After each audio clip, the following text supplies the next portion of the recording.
Guilford's theories on the structure of the intellect. Joy Paul Guilford is an American psychologist. The theory on the structure of the intellect, SOI, advances that human intelligence is composed 180 separate mental abilities. So in initial count was 120 that have been identified through the factor analysis. The mental abilities are composite of three separate dimensions, which is the content, operation, and product. So when we say contents, there are four types.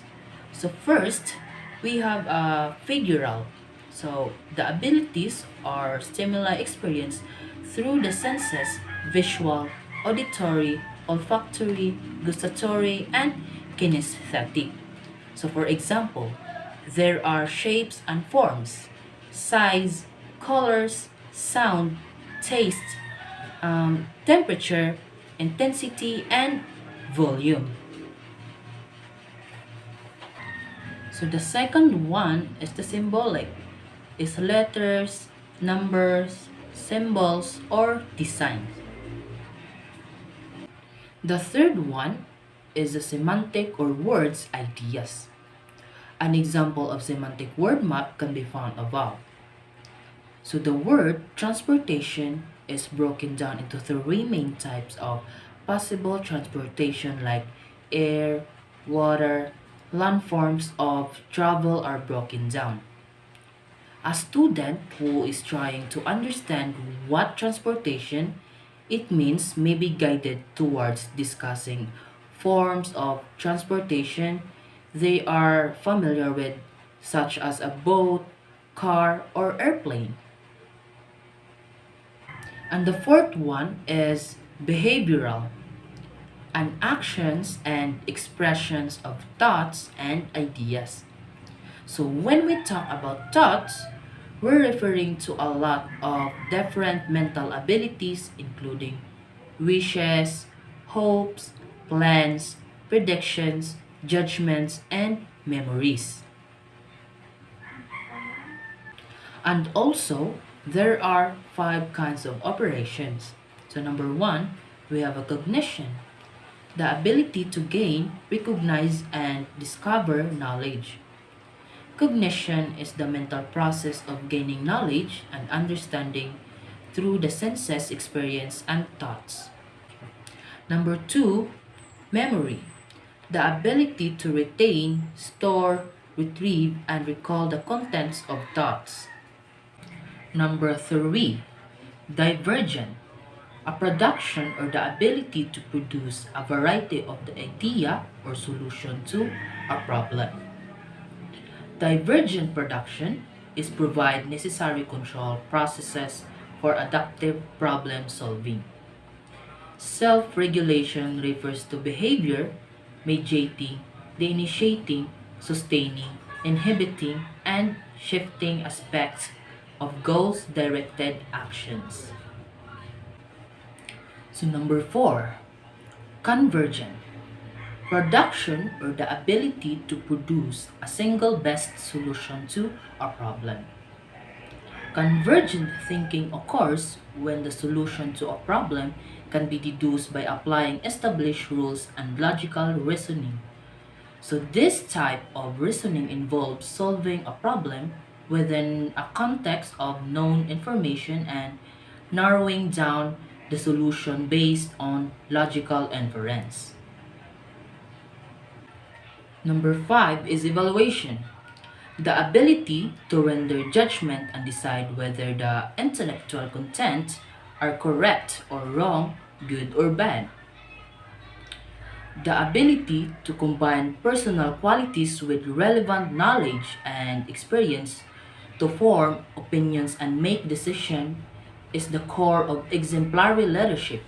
So according to Noel Tichy and Warren Bennis, the authors of Judgment, How Winning Leaders Make Great Calls, it is what enables a sound choice in the absence of clear-cut, relevant data or an obvious path. And now let's move to the sixth kind of product. So in six kind of product, we have units that come in single number, letter, or word. And number two, classes, a higher order concept. For example, men and women people. Number three, a relation, the connections between and among classes and concepts. Class diagrams are the main building blocks of object-oriented modeling, so it is important that you understand the various class diagrams, relationship, and how they affect your solution. Number four is the system, the process of ordering classification or relations. And number five is transportation, the process of altering or restructuring of intellectual content. Number six is implication, the process of making inferences from separate pieces of information. We learn about some things by experiencing them firsthand, but we gain other knowledge by inference, the process of inferring things based on what is already known. So when you make inference, you're reading between the lines or just looking carefully at the facts and kind of coming to conclusion.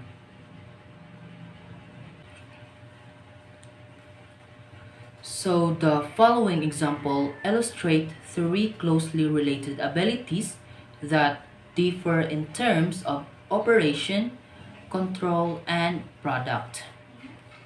Number one, evaluation of semantic units or EMU is measured by ideational fluency test in which respondents are asked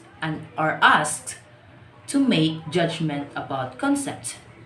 For example, which of the following best satisfies that criteria: hard and round, an iron, a button, a tennis ball, or a light bulb? Number two is divergent production of semantic units or DMU. So would require the respondents to list all the items he or she can think of that are hard and round. Number three, the divergent production of symbolic units or DPU. It involves a different contents category. So for example, list all the words that end in TION. Sternberg's Triarchic Theory of Intelligence, 1982. So, Robert Sternberg of Yale University theorized that intelligence is a fixed capacity of a person. So, there are so many studies about intelligence, but there is no universally accepted definition of what exactly intelligence is. But we now know much more about what shapes intelligence. Um, we know that people regard intelligence um, either as being fixed or kanang something nga kanang unchangeable siya, and also kanang something characteristics of being kanang malleable or something nga kanang ma-change. So students who believe that intelligence is fixed typically think that needing to spend effort to learn indicates low intelligence. So, when students with a fixed view of intelligence encounter a concept that they do not immediately and effortlessly understand, they typically think that they typically believe that they are incapable of mastering it, and thus they spend less effort to learn. So the capabilities that underlie intelligence will enable a highly intelligent child at any age to do better than his peers or age mates like a child or a youth who has a higher capability will exceed in every day or every task they do. They can be able to achieve with a high level of performance. So intellectual abilities must increase with age, given the supportive environment and effective teaching learning conditions. So the triarchic theory of intelligence of kanang Sternberg seeks to explain an integrative way the relationship between intelligence and the internal world of the individual. Then second, intelligence and the external world of the individual. And third is intelligence and experience. So now let's talk first about the intelligence and the internal world of the individual. So, the intelligence and the internal world of the individual specifies the mental mechanisms that lead to more or less intelligent behavior. So this part of the theory specifies three kinds of mental processes that are instrumental in learning how to do things. So first is planning what things to do, then second is how to do them, and then lastly kanang actually doing the things. So moto siya. So second is intelligence and external world of the individual. So this theory specifies three kinds of macro processes, namely the adaptation, selection, and shaping that characterize intelligent behavior in the everyday life. So this part of the theory emphasizes the role of environmental context in determining what constitutes behavior in a given setting or place. So third is the intelligence and experience. So intelligence and experience specifies at what point in a person's experience with tasks or situations intelligence is most critically involved in handling of those tasks or situation. In particular, this part of the theory emphasizes the rules of dealing with novelty and automatizing mental processing and intelligence. So, Sternberg called his theory triarchic because intelligence has three main parts or dimensions. So, kanang mo ni siya. First is the contextual part, then next is an experiential part, and lastly is the third, a componential part. So, mo na siya ang tulo ka dimension. So, first, let's talk first about the contextual intelligence. So, this part of intelligence emphasizes intelligence in its socio-cultural context. So since it says that intelligence is in its socio-cultural context, so it means that intelligence is intertwined with the individual's environment. Intelligence is based on the way one functions in their everyday living, including kanang one's ability to adapt to one's environment to better fit one's needs and desires. So ang intelligence ni dirian kay kanang intelligence is intertwined with the environmental context man. So ang intelligence ani is mag-base sa kanang imuhang environment, kung unsa imong nadak-an nga environment kanang maka-affect sad sa kung unsa imuhang unsa ang imong intelligence. So persons who are high on contextual intelligence quickly recognize factors influencing success on various tasks. They are expert at both adapting to and shaping their environment so that they can accomplish their goals.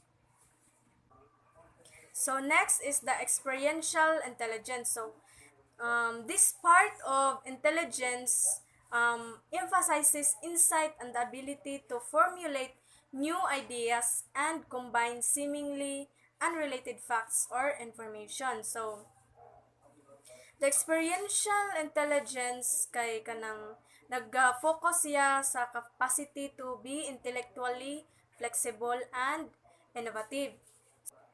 And this stage deals mainly with how well a task is performed with regard to how familiar it is. So Sternberg emphasizes the rule of experience. He splits the rule of experience into two parts. So kanang novelties, the novelty or the state of being new, and the automation or from the word automatic or kanang katong mga unexpected happenings. So he says that the habitual and highly practiced ways of dealing with the kanang environment are not the true indicators of intelligence.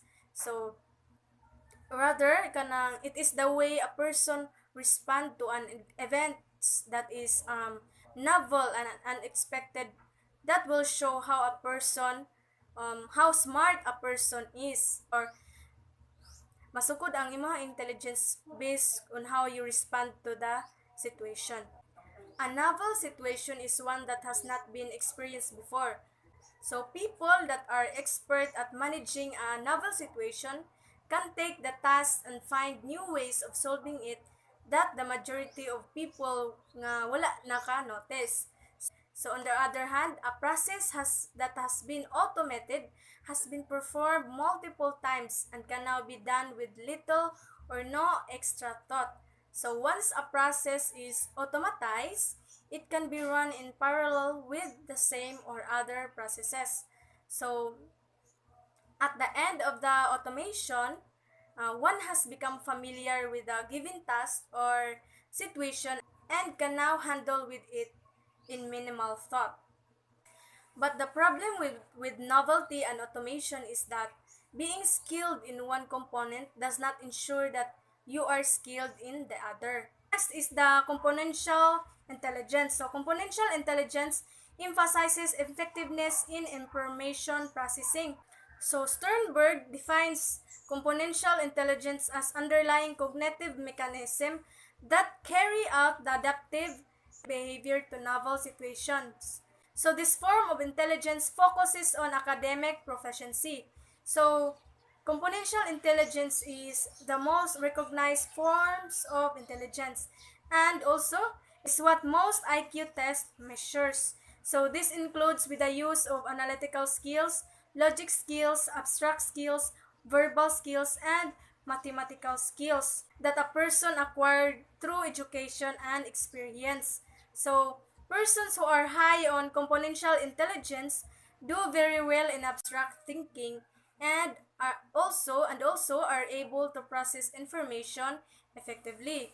So next is there are two kinds of components, performance components and meta components. So first, let us talk first about the performance components. So performance components are used in the actual execution of the task. It is what enable us to take action on the plans and decisions arrived at by the meta components. So meta components are executive processes used in problem solving and decision making that involves the majority of managing our minds. So meta components enable us to monitor and control and evaluate our mental processing so that we can make decisions, solve problems, and create plans. And lastly, Sternberg has six identified significant meta components. So first is recognition of what has to be done or understanding the task at hand. So in here, you will recognize and then understand the task at hand. So second is selecting performance component and encoding important features of a task. So here, you will select on what steps you will make. So third is the selecting an appropriate mental representation, verbal or visual. So in here, you will choose what type of representation you will use, verbal ba or visual. Fourth is organizing performance component by formulating plans for organizing and sequencing the steps or procedure in the process. So in here, you will organize every steps of the task. So, and then the fifth one is deciding how to allocate attention and resources. So you will decide on how to allocate the attention and the resources you will use. And lastly, monitor one's performance. So you will monitor your students' performance. So all activations and feedback are filtered through these elements, and failure to perform their function well will not matter very much of what the other kinds of component do. And that's all about the Sternberg's triarchic theory of intelligence. So now let's talk about Gardner's theory of multiple intelligences of 1983. Howard Gardner is a psychologist and a professor at Harvard University Graduate School of Education, and is also the director of Project Zero. So based on his study of many peoples from different walks of life and everyday circumstances and professions, he developed his breakthrough theory of multiple intelligences, or also known as the MI. So Howard Gardner did a massive synthesis of a lot of researches, including brain research, evolutionary research, and genetic research. So he did brain research on stroke victims, prodigies, people with autism, and even idiots, or also known as the savants. So he also had authored 20 books and hundreds of articles on MI. So in the year 2005, Howard Gardner was in the Philippines for the first Philippine Convention on MI, with the theme Changing Minds, Teaching and Parenting for the 21st Century. The multiple intelligence.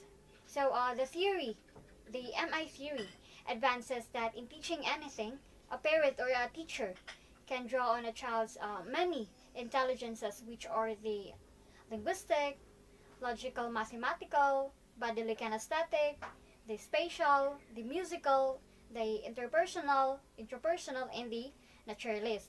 So the theory rejects the idea of central intelligence.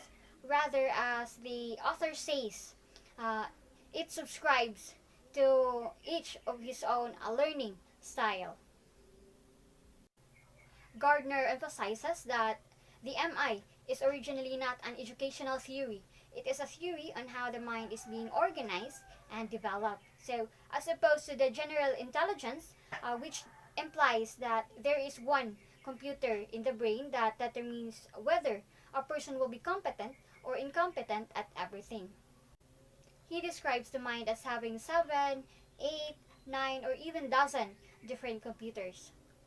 Some may have better computers than others because of how they learn, how they were trained, who their parents are, what are their educational backgrounds, their learning capacities, and what environment they are living in. So now let's talk about the 8 different types of multiple intelligence. Let's start first with the first one, which is the linguistic intelligence. So when we talked about linguistic intelligence, so it is the ability to use language to excite, to please, to convince, to stimulate, or to convey information. So it is the ability to use language in communication. The indicator of linguistic intelligence are manifested by the people who ask a lot of questions, particularly the why, what, and what if questions, have good vocabulary, can spell words easily, they can pick up new languages easily. It can be either bilingual or trilingual. They also good at playing words, word games, word puzzles, rhymes. They are also like to talk about language skills. Linguistic intelligence can be developed by the following activities like reading fiction and non-fiction, magazines, newspapers, bibliographies, listening to audio tapes, engaging in storytelling, stories, and writing reports. So the practitioners who have high linguistic intelligence are the people like poets, novelists, journalists, actors, orators, storytellers, and comedians. So that is the linguistic intelligence. So now let's move forward to the second one, which is the logical intelligence. So, when we talked about logical mathematic intelligence, it is the ability to explore patterns, categories, and relationships by manipulating objects or symbols, and to experiment in controlled and orderly ways. So, the indicators of logical mathematical intelligence can be manifested by the people who are curious and wanted to know how things work, who are interested in if then logics, who can play with numbers, who enjoys experiments and solve problems, who loves to collect and classify. So, that are the indicators of logical mathematical intelligence. The logical mathematical intelligence can be enhanced by the following activities like mazes, puzzles, matrices, sequence, code, outlines, patterns, and many more. So the people who excel in the logical mathematical intelligence are the people like mathematicians, scientists, computer engineer, programmers, doctors, lawyers, and accountants. So that was the logical mathematical intelligence. Okay, so now let's move forward to the third one, which is the bodily kinesthetic intelligence. So when we talked about bodily kinesthetic intelligence, it refers to the ability to use fine and gross motor skills in sports, in performing arts, in arts and craft production. So the indicators of bodily kinesthetic intelligence can be observed by the people who have a good sense of balance, good sense of rhythm, can communicate through gestures, body movements, and facial expressions, and can also solve problems by doing. So the bodily kinesthetic intelligence can be developed by the use of the following activities like role-playing, dramatizations, skit, body language, gestures, dancing, games, and sports. So the people who have high bodily kinesthetic intelligence are the people like ballet and folk dancers, choreographers, sculptors, professional athletes, gymnasts, surgeons, and circus performers. Okay, so now let's proceed to the fourth one, which is the spatial intelligence. So when we talked about spatial intelligence, so it is the ability to perceive and mentally manipulate a form or object, perceive and create tension, balance and composition in a visual or spatial display. Some indicators of spatial intelligence are manifested by the people who like to draw, doodle, sketch, who have a keen eye for details, who like to take things apart, who like to build things, who likes have a good sense in relating things as a whole, who have who enjoys riddles, puzzles, who likes to orienting things and mechanically adapt. So those are the indicators of spatial intelligence. The following activities that can help to enhance the spatial intelligence are the activities like sculptures, constructions, illustrations, maps, drawings, paintings, mosaics, sketches, cartoons, and videotapes. So those are the activities that can help to enhance the development of spatial intelligence. So the persons who have high spatial intelligence are the persons like urban planners, architects, engineers, navigators, explorers, fashion designers, map designers, cartoonists, movie directors, and set designers. So those are some examples of the persons who have high spatial intelligence. So now let's proceed to the fifth one, which is the musical intelligence. So when we talked about musical intelligence, it refers to the skills in performance composition and appreciation of musical patterns. So it is the ability to enjoy, perform, and create or compose a musical piece. Some indicators of musical intelligence are shown by the persons who can recognize and create musical pitch, rhythm, and tone, and also who can capture the essence of a beat and have sensitivity to sound patterns. So the following persons who succeeded in the following occupations have high musical intelligence, like composers, um, musicians, singers, conductors, opera artists, singers, rappers, and sound recording artists. So that was the musical intelligence. So now let's proceed to the sixth one, which is the interpersonal intelligence. So when we talked about interpersonal intelligence, so it refers to the ability to understand and interact with others effectively. So it involves effective verbal and nonverbal communication, and it is also the ability to make distinctions between others, sensitivity to words, and temperaments of others. So it is the ability to understand and get along with others. So the indicators of interpersonal intelligence can be observed by the persons who demonstrates empathy towards others, who are sensitive to the feelings of others, who can act as mediator or counselor. Like for example, if your friend is trying to open up with you about his or her problems, and you as a friend will give him or her strength and motivate him or her to be able to face his or her problems strongly.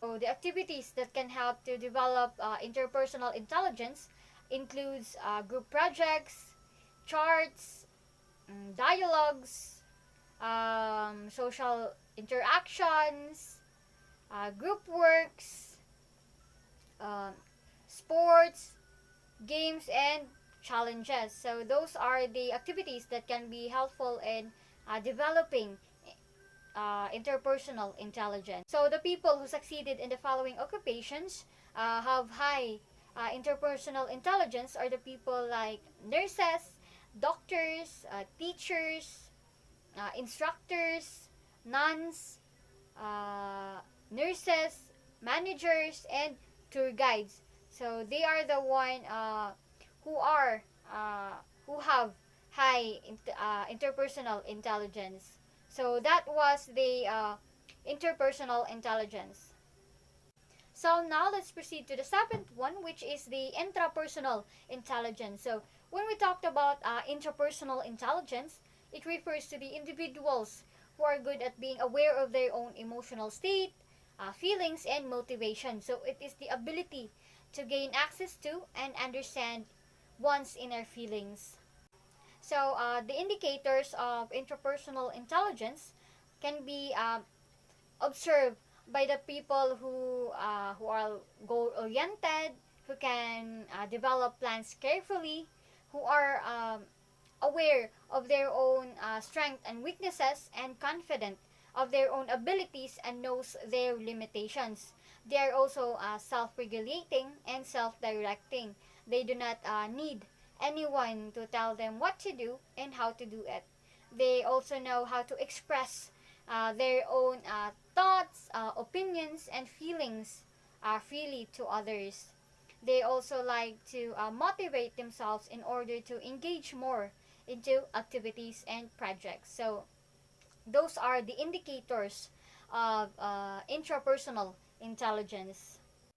So the activities that can help to enhance the interpersonal intelligence includes creative and critical thinking, goal setting, keeping journals, self-meditation, self-assessment, and affirmation. So those are the activities that can be helpful in enhancing the intrapersonal intelligence. Let's proceed to the last one, which is the naturalist intelligence. So the naturalist intelligence was the most recent addition to the original list of seven multiple intelligence. So the naturalist intelligence, it is the ability to classify, identify, and manipulate elements of the environment, objects, plants, or animals. So It is the ability to know the distinctions of the plants or animals do they belong, what type of animals and plants it is, what kind of food does that animal eat. So in prehistoric times, when people only relied on hunting animals and gathering plants, the naturalist intelligence was used to sort out what type of plant or animals can be eaten or not, what type of plants or animals are poisonous or not, what type of plants or animals or other elements of the environment can be helpful in treating wounds or diseases. So the naturalist intelligence was really helpful during those times.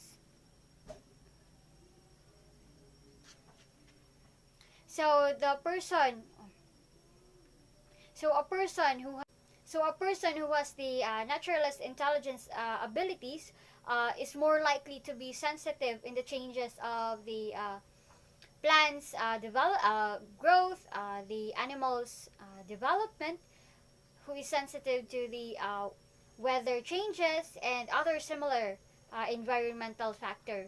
So that was the naturalist intelligence. So those are the 8 multiple intelligences of Gardner.